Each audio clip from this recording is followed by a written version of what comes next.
Sometimes, when someone calls us, we immediately hear it.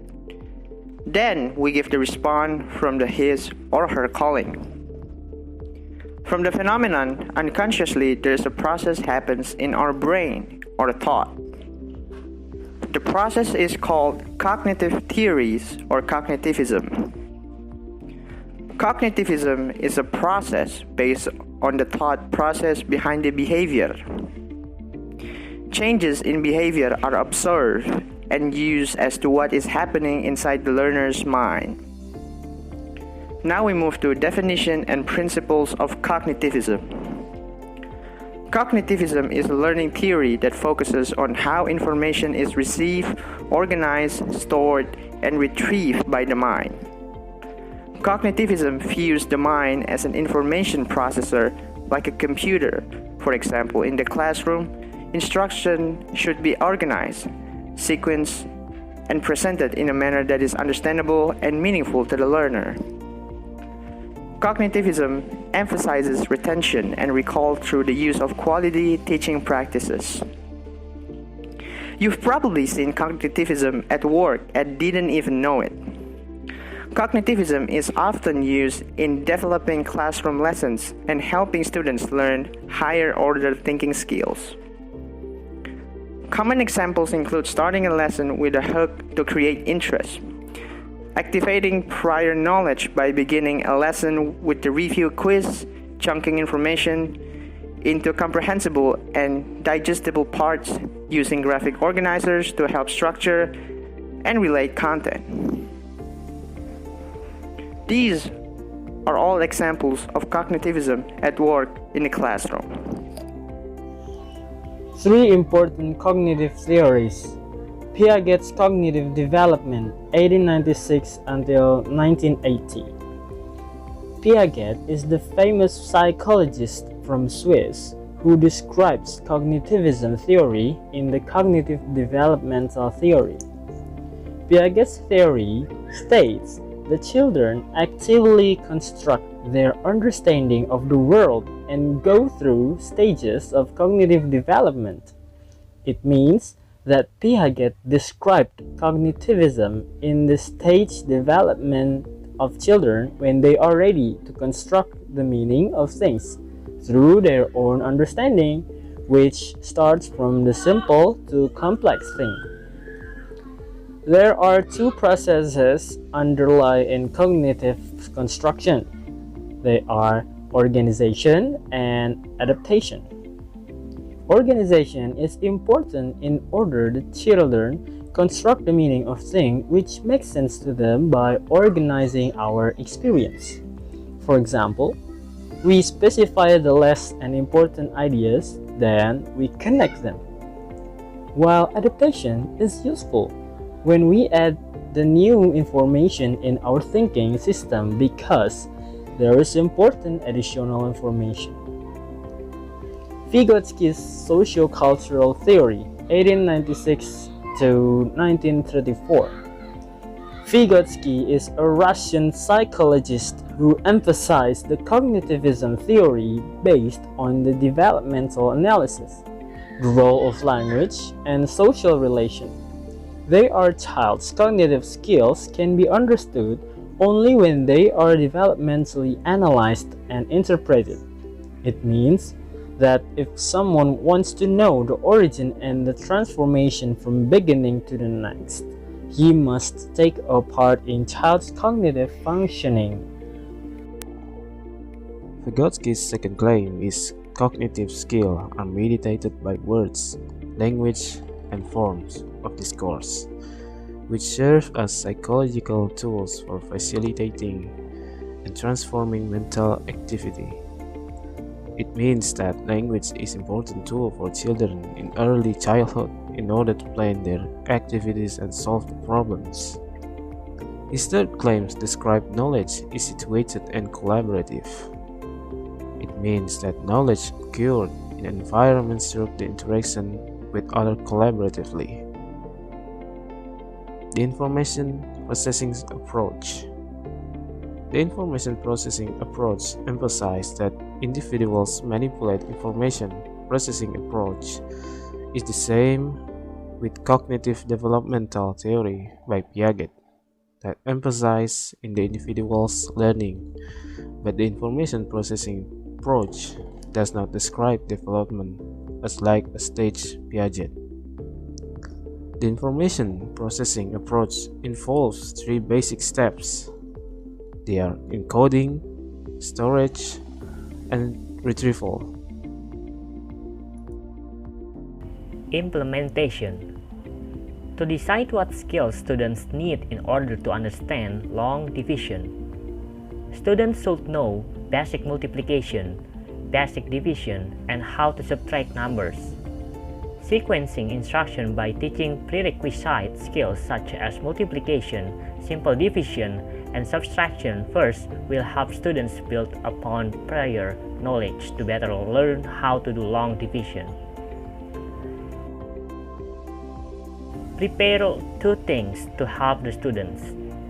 Create the mnemonic device. For example, like this one.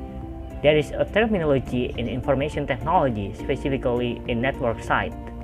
We often to find this because this is the basic. OSI stands for Open System Interconnection. There are 7 layers in OSI that, for example, you must memorize. They are application, presentation, session, transport, network, data link, and physical. You can create the abbreviation that you easier to memorize, like this one. A priest show 2 nuns doing push-ups. Creates a color-coded poster to walk students through the long division process step by step. If students get stuck, they can look at this poster to help cue their memory. Goals. After implementing these principles of cognitivism, the teachers are doing a much better job of understanding, retaining, and recalling the long division process. Overall, the goal of its application is to create the students to be active in teaching learning process.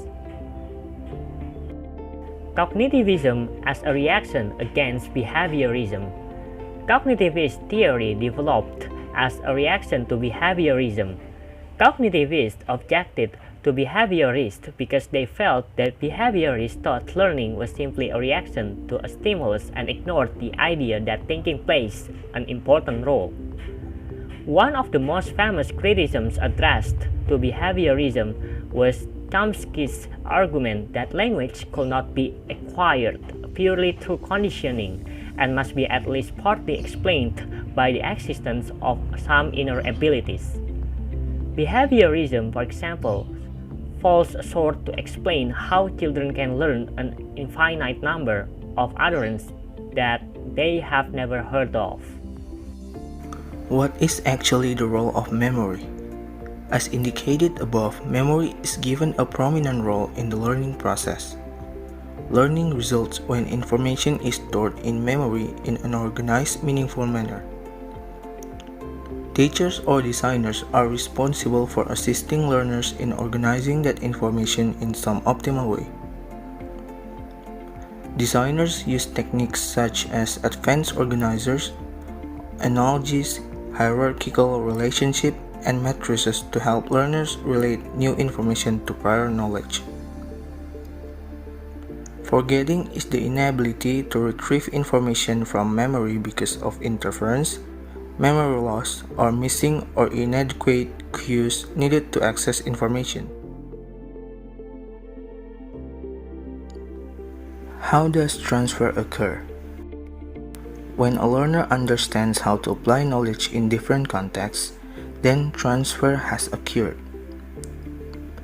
Prior knowledge is used to establish boundary constraints for identifying the similarities and differences of novel information. Not only must the knowledge itself be stored in memory, but the uses of that knowledge as well. Specific instructional or real-world events will trigger particular responses, but the learner must believe that the knowledge is useful in a given situation before he will activate it. Strengths and weaknesses. Cognitivism is a theory of learning studies about the process occurs inside the learners.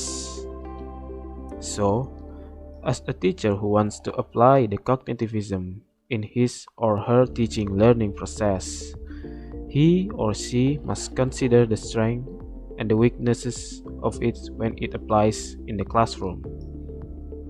The weakness of cognitivism is learners that learn the way to finish the task, but it is not a good way.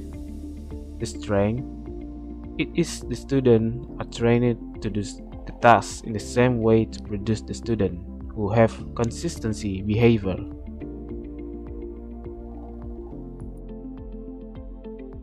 Now, to review what Mr. Hirmana has implemented for us, especially regarding this learning theory, cognitivism, are the first.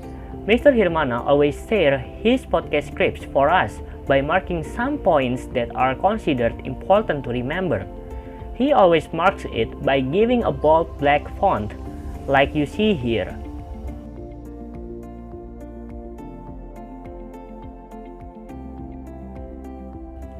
The second, when Mr. Hirmana would share some points, he usually mentions them by creating a numbered list or a bulleted list. It can make us understand what he would like to share with us, make us easy to remember the points. The third, Mr. Hirmana usually also uses the abbreviation. As we mentioned before, the abbreviation makes the learners easy to understand and have long-term memory. The fourth, the using of diagrams, charts, pyramid, table, picture, or the other elements that are using the color-coded make the learners interest with the material. They can be easy to understand, and they give a lot of benefits for us in having the key points of the material, and the most important, we will be having them for long term.